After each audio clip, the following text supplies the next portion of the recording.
ಮಲೆನಾಡಿನಲ್ಲಿ ಮಿತಿ ಮೀರ್ತಾ ಇದೆ ಬೀದಿ ನಾಯಿಗಳ ಉಪಟಳ. ಸಿಕ್ಕವರ ಮೇಲೆ ಬೀದಿ ನಾಯಿಗಳು ಡೆಡ್ಲಿ ಅಟ್ಯಾಕ್ ಮಾಡ್ತಿದೆ. ಯಾಕಂದ್ರೆ ಒಂದೇ ದಿನ 11 ಜನರ ಮೇಲೆ ದಾಳಿ ಮಾಡಿದೆ ಬೀದಿ ನಾಯಿಗಳು. ಅದರಲ್ಲೂ ಕೂಡ ಮಗುವಿನ ಮೇಲೆ ಮರಣಾಂತಿಕವಾಗಿ ದಾಳಿ ನಡೆಸಿದೆ ನಾಯಿಯೊಂದು. ಎಲ್ಲಿ ಗೊತ್ತಾ? ಚಿಕ್ಕಮಗಳೂರು ಜಿಲ್ಲೆಯ ಮೂಡಿಗೆರೆ ತಾಲೂಕಿನಲ್ಲಿ ಆಗಿರುವಂತ ಘಟನೆ ಇದು. ಬೀದಿ ನಾಯಿಗಳು ಕಂಡಲ್ಲಿ ದಾಳಿ ಮಾಡ್ತಾ ಇದೆ. ಇನ್ನು ನಾಯಿಗಳ ಉಪಟಳಕ್ಕೆ ಈಗ ಯಾವ ಅಧಿಕಾರಿಗಳು ಕ್ರಮ ತೆಗೆದುಕೊಳ್ತಿಲ್ಲ. ನಮ್ಮ ಸಮಸ್ಯೆಯನ್ನ ಕೇಳಿ ಅಂತ ಪಾಪ ಆ ಭಾಗದ ಜನ ಮತ್ತೆ ಸಮಸ್ಯೆಯನ್ನ ತೋಡ್ಕೊಂತಿದ್ದಾರೆ.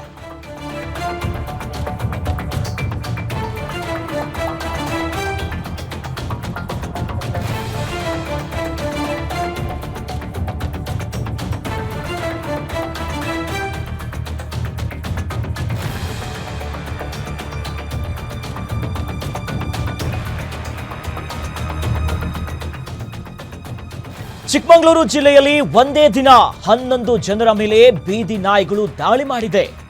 ಅದರಲ್ಲೂ ಕೂಡ ಮಗುವಿನ ಮೇಲೆ ಮರಣಾಂತಿಕವಾಗಿ ದಾಳಿ ನಡೆಸಿದೆ. ಚಿಕ್ಕಮಗಳೂರು ಜಿಲ್ಲೆಯ ಮೂಡಿಗೆರೆ ತಾಲೂಕಿನಲ್ಲಾಗಿರುವಂತಹ ಘಟನೆ ಇದು. ನಾಯಿಗಳ ಉಪಟಳಕ್ಕೆ ಕ್ರಮ ಕೈಗೊಳ್ಳದ ಅಧಿಕಾರಿಗಳು ಯಾರು ಕೇಳ್ತಿಲ್ಲ ಅಂತ ಅಲ್ಲಿನ ಗ್ರಾಮಸ್ಥರು ಅಳಲನ್ನ ತೋಡ್ಕೊಂತಿದ್ದಾರೆ. ಬೀದಿ ನಾಯಿಗಳಿಗೆ ಅನ್ನ ಹಾಕೋರ ಮೇಲೆ ಕ್ರಮಕ್ಕೆ ಈಗ ನಗರಸಭೆ ಮುಂದಾಗಿದೆ.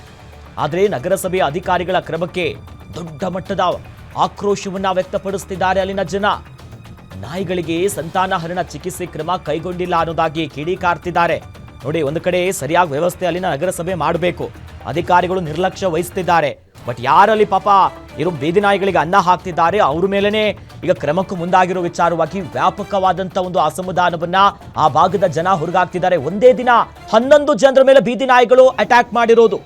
ಮತ್ತೊಂದು ಕಡೆಯಲ್ಲಿ ನಾಯಿಗಳಿಗೆ ಸಂತಾನಹರಣ ಚಿಕಿತ್ಸೆಯನ್ನು ಇವರು ಮಾಡಿಲ್ಲ, ಕೇರ್ಲೆಸ್ ಮಾಡ್ತಿದ್ದಾರೆ. ನೋಡಿ, ಮೂಡಿಗೆರೆಯ ಪಟ್ಟಣದಲ್ಲಿ ಬೀದಿ ನಾಯಿಗಳು ರಾಜ್ಯಾರೋಷವಾಗಿದ್ದಾವೆ. ಪಾಪ ನಾಯಿಗಳಿದ್ದಾವೆ ಅಂತ ನಾಯಿಗಳನ್ನು ದೋಷಿಸೋದಲ್ಲ, ಅದನ್ನ ಯಾವ ರೀತಿಯಾಗಿ ಕಂಟ್ರೋಲ್ ಮಾಡಬೇಕು, ಅವಕ್ಕೆ ಇಂಜೆಕ್ಷನ್ ಕೊಡೋದಿರ್ಬೋದು, ಸಂತಾನಹರಣ ಚಿಕಿತ್ಸೆ ಮಾಡೋದಿರ್ಬೋದು, ಪರ್ಯಾಯ ವ್ಯವಸ್ಥೆಯನ್ನ ಮಾಡಬೇಕಾಗಿರೋದು ಅಲ್ಲಿನ ಸ್ಥಳೀಯ ಆಡಳಿತ.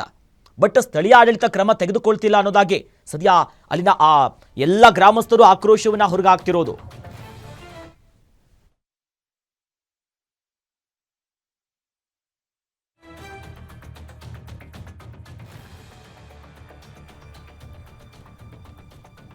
ಸದ್ಯ ಗಮನಿಸ್ತಾ ಇದ್ದೀವಿ ದೃಶ್ಯದಲ್ಲೂ ನೋಡಿ, ನಿನ್ನೆ 11 ಜನರ ಮೇಲೆ ಬೀದಿ ನಾಯಿಗಳು ಅಟ್ಯಾಕ್ ಮಾಡಿದ್ದು. ಮತ್ತೊಂದು ಕಡೆ ಒಂದು ಪುಟ್ಟ ಮಗುನ ನೋಡ್ತಾ ಇದ್ದೀವಲ್ಲ, ಈ ಕಡೆ ಆ ಮಗು ಮೇಲೂ ಕೂಡ ಮಾರಣಾಂತಿಕವಾಗಿ ಬೀದಿ ನಾಯಿ ಹಲ್ಲೆ ಮಾಡಿದೆ. ಮನೆಯಿಂದ ಆಚೆ ಬರ್ತಿದ್ದಂತೆ ರೋಡಲ್ಲಿ ನಾಯಿಗಳಿದ್ದಾವೆ, ಬೀದಿ ನಾಯಿಗಳು. ಇವಾಗ ಅದಕ್ಕೆ ಊಟ ಹಾಕಿದವ್ರ ಮೇಲೂ ಒಂದು ಕಡೆ ಕ್ರಮ ಹೋಗ್ತಿದ್ದಾರೆ. ಊಟ ಇಲ್ಲ ಅಂತಂದ್ರೆ ಸಾಮಾನ್ಯವಾಗಿ ನಮ್ಗೆ ಗೊತ್ತು ಏನು ಮಾಡ್ತವೆ ಅಂತ. ಅದೇ ರೀತಿಯಾಗಿ 11 ಜನರ ಮೇಲೆ ಏಕ್ದಮ್ ಅಟ್ಯಾಕ್ ಮಾಡಿದೆ. ಬೈಕಲ್ಲಿ ಹೋಗೋರ್ನ ಬಿಡಲ್ವಂತೆ, ರೋಡಲ್ಲಿ ನಡ್ಕೊಂಡು ಹೋಗೋರ್ನ ಬಿಡಲ್ಲ. ಸಣ್ಣ ಮಕ್ಕಳು, ವೃದ್ಧರು, ಗರ್ಭಿಣಿಯವರು ಯಾರ್ಯಾರು ಹೋದ್ರೆ ಕತೆ ಏನು? ತಕ್ಷಣವೇ ಏನು ಕೆಲಸ ಮಾಡಬೇಕು? ಬೇರೆ ಕಡೆ ಒಂದಿಷ್ಟು ಕೇಂದ್ರಕ್ಕೆ ಅವನ್ನ ಕಳಿಸೋದಿರ್ಬೋದು, ಅಥವಾ ಸರಿಯಾದ ಇಂಜೆಕ್ಷನ್ ಕ್ರಮ ಮಾಡೋದು, ಈ ರೀತಿಯಾದಂಥ ಕ್ರಮ ಮಾಡುವಂಥ ಜವಾಬ್ದಾರಿ ಯಾರದು? ಸ್ಥಳೀಯ ಆಡಳಿತದ್ದು, ನಗರಸಭೆ. ಆದರೆ ಅಧಿಕಾರಿಗಳು ಏನು ಮಾಡ್ತಿದ್ದಾರೆ? ಯಾರೀ ಬೀದಿ ನಾಯಿಗಳಿಗೆ ಊಟ ಹಾಕಿದ್ರಲ್ಲ ಅವ್ರ ಮೇಲೆ ಕ್ರಮಕ್ಕೆ ಮುಂದಾಗ್ತಿದ್ದಾರಂತೆ. ಸಾರ್, ಹಂಗಲ್ಲ. ಇತ್ತೀಚೆಗಷ್ಟೇ ನಾವು ಬೆಂಗಳೂರಲ್ಲಿ ನೋಡ್ತಾ ಇದ್ವಿ, ಚಿಕನ್ ರೈಸ್ ಹಾಕೋ ವಿಚಾರವಾಗಿ ದೊಡ್ಡ ಮಟ್ಟದ ಚರ್ಚೆಗೆ ಕಾರಣ ಆಗಿತ್ತು, ಏನೇನು ಆಯಿತು ಅಂತ. ಬಟ್ ಹಂಗಂತ ಬೀದಿ ನಾಯಿದೆ ತಪ್ಪು ಅಂತ ಹೇಳಂಗಿಲ್ಲ, ಪಾಪ ಅವಕ್ಕೂ ಕೂಡ ಜೀವ ಇದೆ. ಬಟ್ ಸರಿಯಾದಂಥ ವ್ಯವಸ್ಥೆ ಇರಬೇಕು. ಈ ನಿಟ್ಟಿನಲ್ಲಿ ಮೂಡಿಗೆರೆಯ ತಾಲೂಕು ಅಧಿಕಾರಿಗಳು ಸ್ವಲ್ಪ ಗಮನ ಹರಿಸಿ ಕ್ರಮವನ್ನು ನೀವು ತೆಗೆದುಕೊಳ್ತಾ ಇಲ್ಲ, ನಿಮ್ಮಿಂದನೇ ಹೀಗಾಗ್ತಿರೋದು ಅನ್ನೋದಾಗಿ ಅಲ್ಲಿನ ಆ ಭಾಗದ ಜನ ಹೇಳ್ತಿದ್ದಾರೆ. ಒಂದೇ ದಿನ 11 ಜನರ ಮೇಲೆ ಅಟ್ಯಾಕ್ ಅಂತಂದ್ರೆ ನಿಜಕ್ಕೂ ಗಾಬರಿಗೊಳಿಸುತ್ತೆ. ಆಸ್ಪತ್ರೆಯಲ್ಲಿ ನೋಡಿ, ಕೈಗೆ ಕಾಲ್ಗೆ ಎಲ್ಲ ಕಡೆ ಗಾಯ ಆಗಿ ಮಲಗಿದ್ದಾರೆ.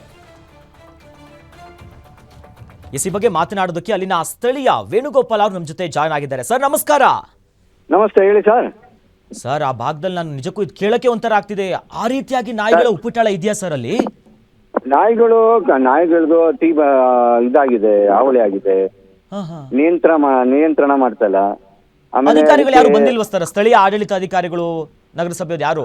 ಅಧಿಕಾರಿಗಳು ಕೆಲವು ಹೋಗ್ತಾರೆ, ಕೆಲವು ಕಡೆ ಇದ್ ಮಾಡ್ತಾರೆ, ಕೆಲವು ಕಡೆ ಹಂಗೆ ಇದಾವೆ. ಆಮೇಲೆ ಅದಕ್ಕೆ ಇಂಜೆಕ್ಷನ್ ಕೊಡಿಸ್ತಲ್ಲ.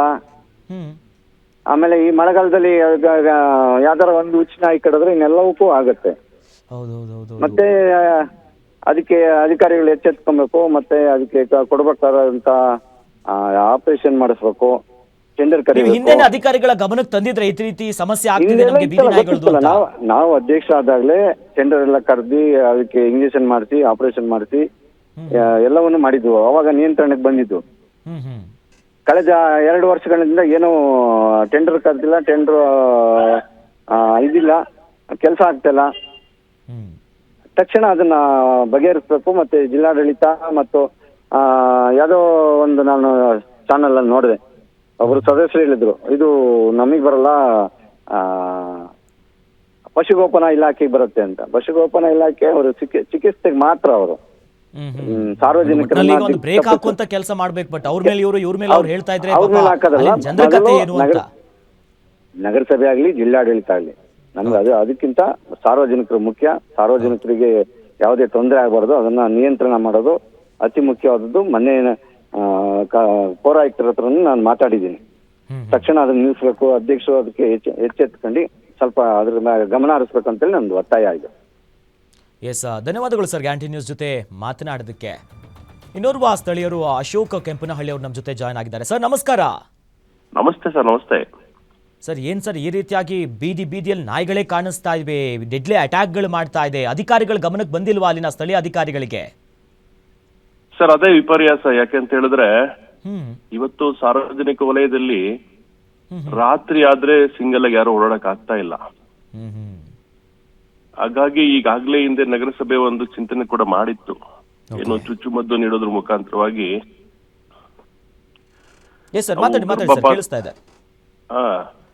ಅವುಗಳು ಮತ್ತೆ ಮುಂದೆ ಗರ್ಭಧಾರೆ ಆಗ್ಬಾರ್ದು ಅಂತೇಳಿ ಕೆಲವೊಂದು ಚುಚ್ಚುಮದ್ದುಗಳನ್ನ ನೀಡೋದ್ರ ಮುಖಾಂತರ ಆ ಚುಚ್ಚುಮದ್ದು ನೀಡಿರೋ ನಾಯಿಗಳಿಗೆ, ಆದ್ರೆ ಅದು ಸಂಪೂರ್ಣವಾಗಿ ಸಕ್ಸಸ್ ಆಗ್ಲಿಲ್ಲ.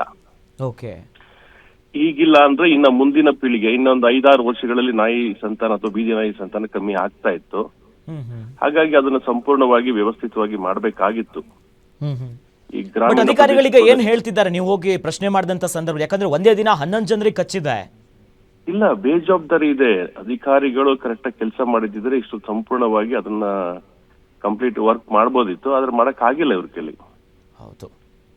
ಯಾಕೆ ನಗರಸಭೆಯ ನೋಡಿ, ಒಂದೊಂದು ರಸ್ತೆಗಳಲ್ಲಿ 50-60 ನಾಯಿಗಳ ಗುಂಪಿದೆ. ಹೌದು. ಸಣ್ಣ ಮಕ್ಕಳು ಓಡಾಡಕ್ ಆಗ್ತಾ ಇಲ್ಲ. ಇವತ್ತು ನಾವು ಸೋಷಿಯಲ್ ಮೀಡಿಯಾದಲ್ಲಿ ನೋಡ್ತಾ ಇದೀವಿ ಏನೆಲ್ಲ ಆಗ್ತಾ ಇದೆ, ಕೆಲವು CC ಕ್ಯಾಮೆರಾ ಫುಟೇಜ್ ಗಳಲ್ಲಿ ನೋಡ್ತಾ ಇರ್ತೀವಿ. ಧನ್ಯವಾದಗಳು ಅಶೋಕ್ ಗ್ಯಾರಂಟಿ ನ್ಯೂಸ್ ಜೊತೆ ಮಾತನಾಡೋದಕ್ಕೆ. ಖಂಡಿತವಾಗ್ಲೂ ಕೂಡ ಅಲ್ಲಿನ ಸ್ಥಳೀಯ ಅಧಿಕಾರಿಗಳು ಸ್ವಲ್ಪ ನೋಡಿ, ಆ ಮಗು ನೋಡಿ ಮರಣಾಂತಿಕವಾಗಿ ಹಲ್ಲೆ ಆಗಿದೆ, ಕ್ರಮ ತೆಗೆದುಕೊಳ್ಳಕ್ ಮುಂದಾಗಿ, ಇಲ್ಲ ನಾವು ಇದನ್ನ ಫಾಲೋ ಅಪ್ ಮಾಡ್ತೀವಿ, ಬಿಡೋದೇ ಇಲ್ಲ.